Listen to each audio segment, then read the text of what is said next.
This last weekend, we saw the now infamous conference for your party. It was highly anticipated, the event, and it included lots of drama, rigorous debate, and the party's name. I was going to read it in reverse order, but I've now got the piece of paper in front of me here. Your party is the name of your party.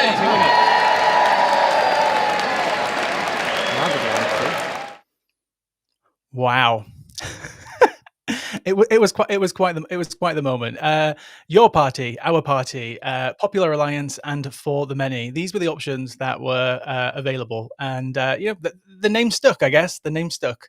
That came at the end of conference in Jeremy Corbyn's closing speech, but what transpired across the weekend, there were a lot of headlines, weren't they? Before conference even began, expulsions of members had already been happening. So some members of the SWP, which is the Socialist Workers' Party, including Lewis Nielsen, the party's national secretary, found out the night before. Now, Nielsen explained what happened during our live stream at Zara Sultana's eve of the conference rally.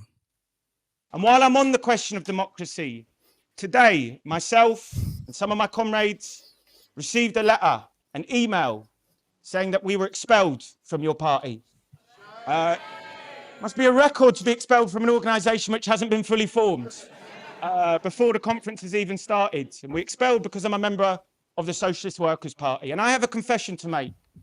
There is a group in your party that is trying to take it over, that has an agenda, that is undemocratic, and it's the clique of the people running it at the top. They're the people who are ruining your party. Oh, so much political drama. Now, other members, including Lancashire councillor Michael Lavalette, was barred from entering the conference at the orders of close Corbyn aide Carrie Murphy. Last week, there was a message went out to any councillor, any elected official who is a youth party member who hadn't been sortitioned, that they could get a visitor's pass. So I applied and I turned up this morning to get my visitor's pass. Other councils got in under that criteria, but Carrie Murphy came to me and told me that I was banned from conference. Did she come to you personally? She did. Okay. And what was the rationale for banning you from conference? She said that she would meet me later for a coffee and provide me with evidence which showed that I was going to disrupt conference, which will be interesting because I have no intention of disrupting conference and I don't know what evidence she's going to give, but she says she has evidence that myself and Counterfire are going to disrupt conference, which is not true. And just to clarify that, Michael, she came and found you personally to tell you that you were banned? Yeah, I spoke to a couple of people I knew and said, where's my ticket? And they went to get it, and then Kerry came and spoke to me and told me I was banned. It's quite interesting, such a new party dealing with what is very cliche political conference drama. This is not the first time this has happened. I think this type of thing has happened at literally every major political conference that I've ever, watched every time they're on TV every single year. But later, Michael was allowed in and actually received an apology.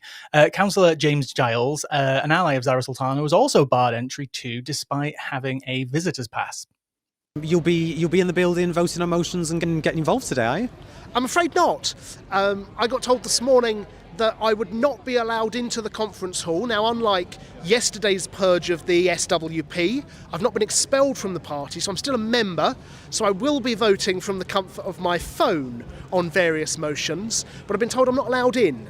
The reasons that have been given are apparently there is, and I quote, a private matter being investigated by the Information Commissioner's Office. Now, this is news to me. It's so private that not even I know what's being investigated, and I've never heard from the Information Commissioner's Office about any matter, your party or not, in my life. So I can only say it's a stitch up, and I'm sorry to say also, Callum, that I'm not the only one. Michael Lavalette, a councillor in Preston, also meant to have a councillor's visitor pass, been told this morning he's not allowed in because there had been evidence that he was going to disrupt conference. But of course, when asked for that evidence, none was forthcoming. Obviously, there's been a sortition process to get passes for people to come into conference and take part. I suppose you weren't picked for that sortition. Some would argue that you're not in conference because you weren't selected, and that's democracy. Sure, but there's a number of people here who are on what's called a councillor's visitor pass. So they don't have speaking rights, but they're able to be in the hall by virtue of the fact they hold public office. Who if anyone informed you that you wouldn't be allowed in today? Is it just a general Your Party email you've received? Was it a specific person? Have you been how did you find out, and who's making those decisions? Well, look, it was a written message, and it came from a volunteer who's here trying to steward today. And I'll be quite honest with you, I don't want to name that person on the basis that, in effect, they're only the messenger. So I don't think it would be fair to accuse them of being the block. I'm going to be quite upfront about these things. I don't beat around the bush. Carrie Murphy is responsible, in my view, for the expulsion of a wide number of comrades from across this movement. Now, these expulsions prompted Zara Sultana to stage a boycott of the first day of the conference. I remember seeing the headline of this when it happened, and I was just kind of like again, more drama. It just it was making me cringe a little bit almost. It's kind of sad at the same time, but we'll get into that shortly. Now, meeting the media outside the ACC condemning the actions, that's when she was enjoying her boycott, posting on social media too, and it got quite a lot of coverage.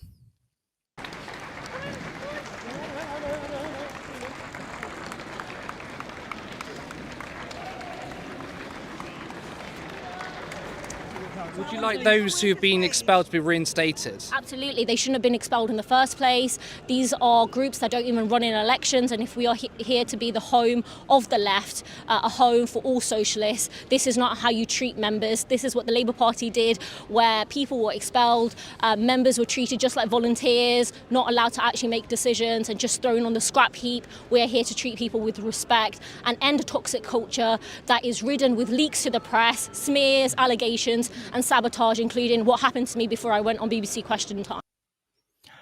Now, the following day, Zara Sultana appeared at conference for her speech, but one of the members accompanying her was Councillor James Giles, who managed to get inside the conference despite not being allowed.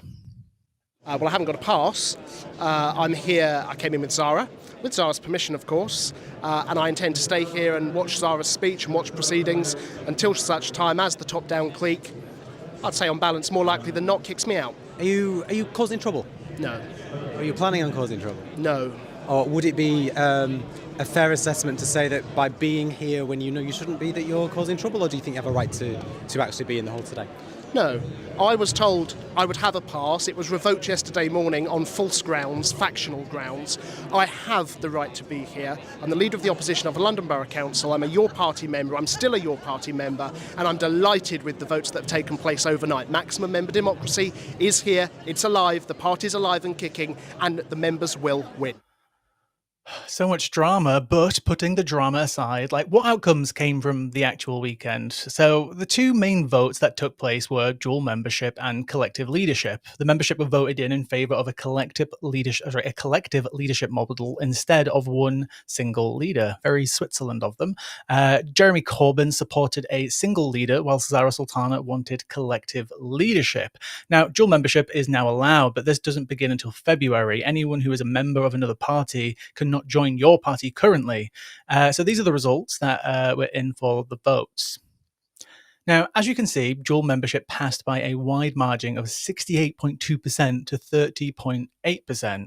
The leadership vote was a lot closer, almost at a knife edge, with 48.4% wanting a single leader, but 51.6% voted for collective leadership. Very interesting. Now, yeah, the questions around the expulsions weren't really answered. There seems to be no consistency on what grounds you can be kicked out of. The SWP are not registered with the Electoral Commission, which was supposedly a condition.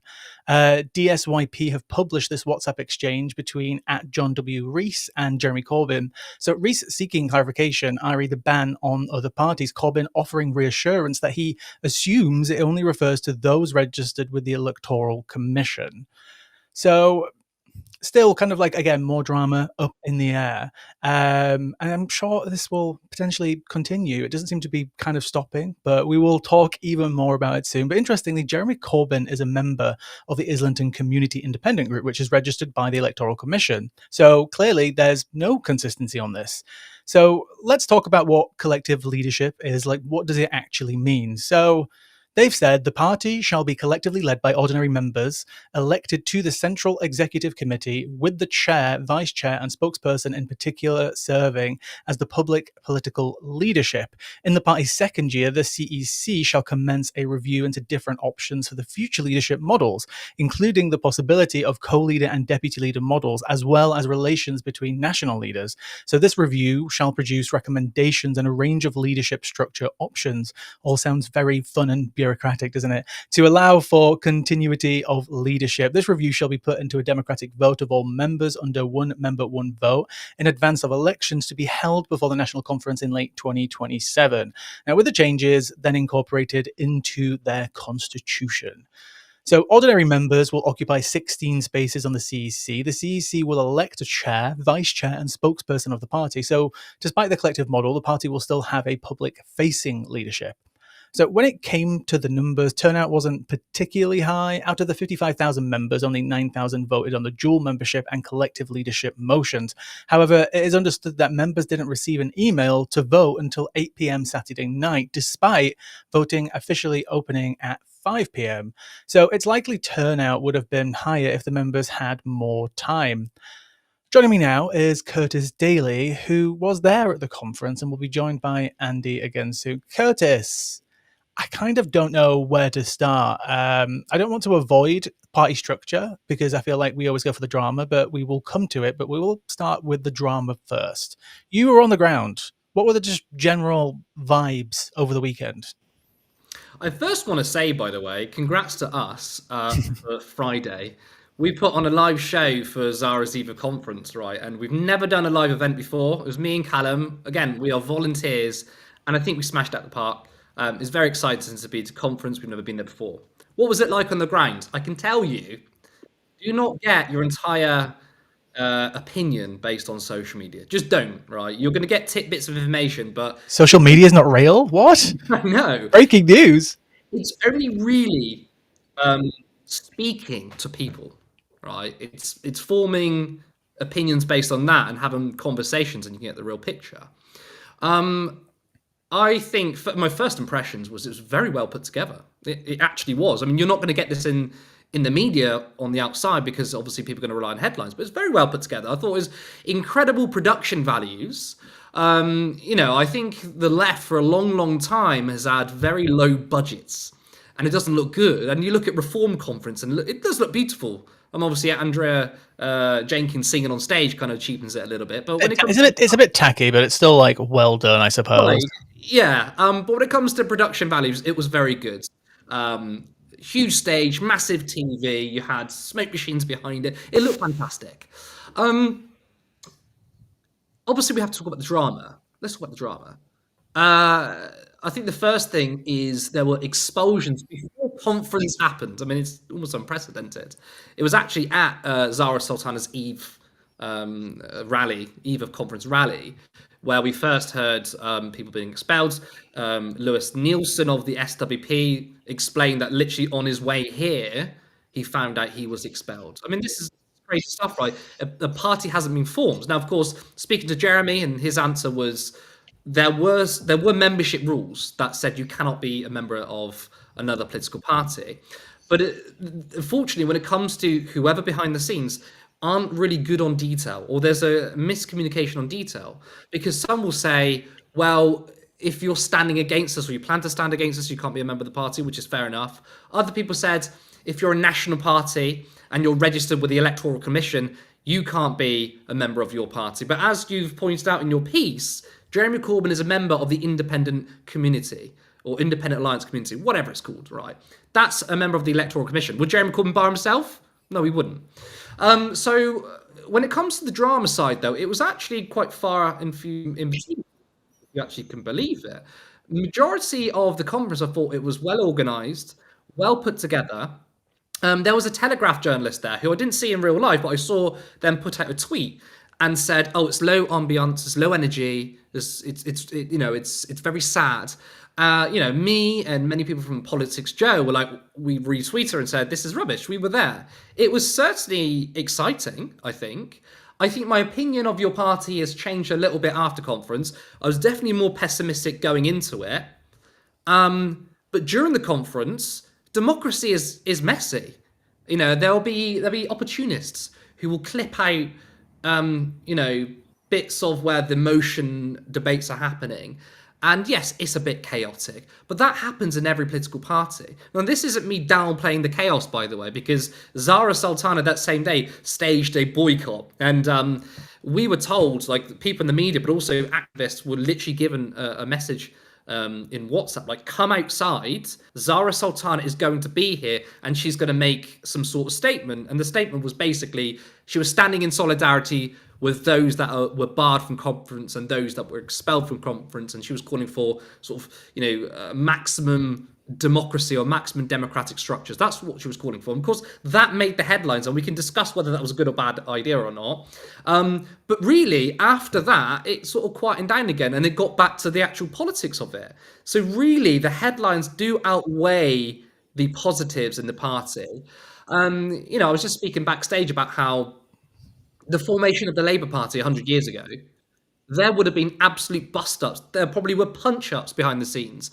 But in the era of what we live in now, new media, social media, everything is on video. And I think things look more chaotic than it actually is. That is generally just democracy. Now, there are questions that still aren't answered when it comes to the bitter faction infighting. It is largely Team Jeremy and Team Zara. That's kind of bitter infaction there.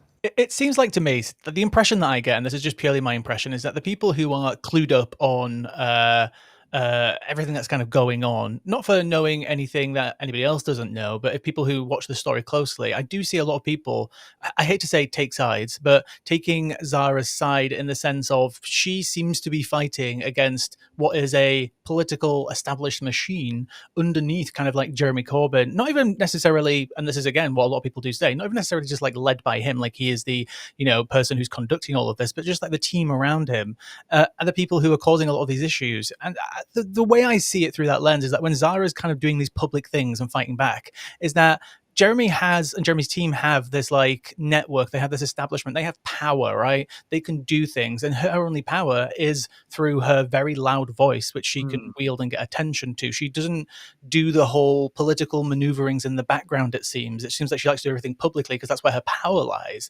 And I see her getting the blame from people who don't necessarily know what's going on, who are only looking at this quite shallowly as a person who's causing drama. But even putting all that aside, but putting it all together at the same time, is this even viable? And again, I'm not even trying to say this to stir the pot, but if you've got the two faces of the party is nothing without Corbyn and nothing without Sultana. These came together as a package, right?